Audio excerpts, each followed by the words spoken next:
Hello and welcome to Lakewood Next Daily Devotions. Yesterday, we talked about Jesus' teaching on fasting, calling us to seek out greater righteousness than what we can simply what can simply be displayed for the approval of others.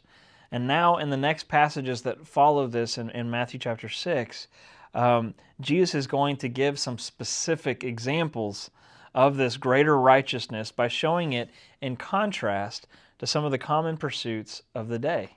And really, they're the common pursuits of our day as well, so we can kind of relate to some of this. But this whole section of the Sermon on the Mount, this is important. The whole section of this, it really builds up to one idea, to one main thought, and that is, it's summed up in Matthew chapter 6, verse 33. It says, "But seek first the kingdom of God and His righteousness." That's what Jesus is doing in this entire passage, is He's just building up to this one point, that we should seek the kingdom of God first. So as we go through these passages over the next 4 days, remember that the main theme that we're driving at is seek heaven first. There is a greater kingdom of true value and treasure that is beyond what we currently experience. All right, so we're going to pick it up in Matthew chapter 6, starting in verse 19. Jesus says, "Do not lay up for yourselves treasures on earth, where moth and rust destroy, and where thieves break in and steal. But lay up for yourselves treasures in heaven, where neither moth nor rust destroys, and where thieves do not break in and steal." I went to college in Joplin, Missouri. And I was part of this band that was sponsored by the school. We'd travel around and we'd play at youth groups and camps and things like that. And we would promote the college that way. But we, before we ever started going around and doing this, we took pictures as a band at this abandoned train station in Joplin. And it was interesting. You know, it had arched doorways, and I mean, you could tell that at one point this place was beautiful. And it always struck me how much time and energy and planning went in to this one train station, and how all of that effort and care, now the train station just sat in ruins.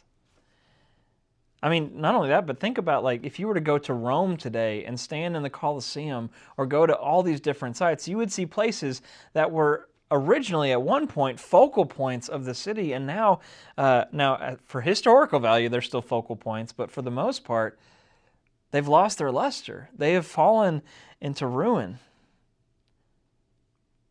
That's kind of the point of this world. Everything decays. Everything fails. And the lure of material things and worldly pursuits, it's attractive. Many, if not most, spend their lives chasing them. But Jesus, in this passage, calls us. Well, first He calls these pursuits of these attractive things, He calls them futile. He calls them foolish. Metal rusts. Clothing gets ruined. Money can be stolen or lost very quickly. And yet we put so much of our hope in these things that will eventually turn to ruin. So in this, Jesus calls us then to be single-minded in our pursuit of the kingdom. Remember, we're building up to the idea, seek His kingdom first. Jesus calls us to be single-minded in our pursuit of the kingdom, where we're focused on the kingdom. And when we do that, all of the material and temporary things of this world become tools that are used for the kingdom rather than targets of our affection.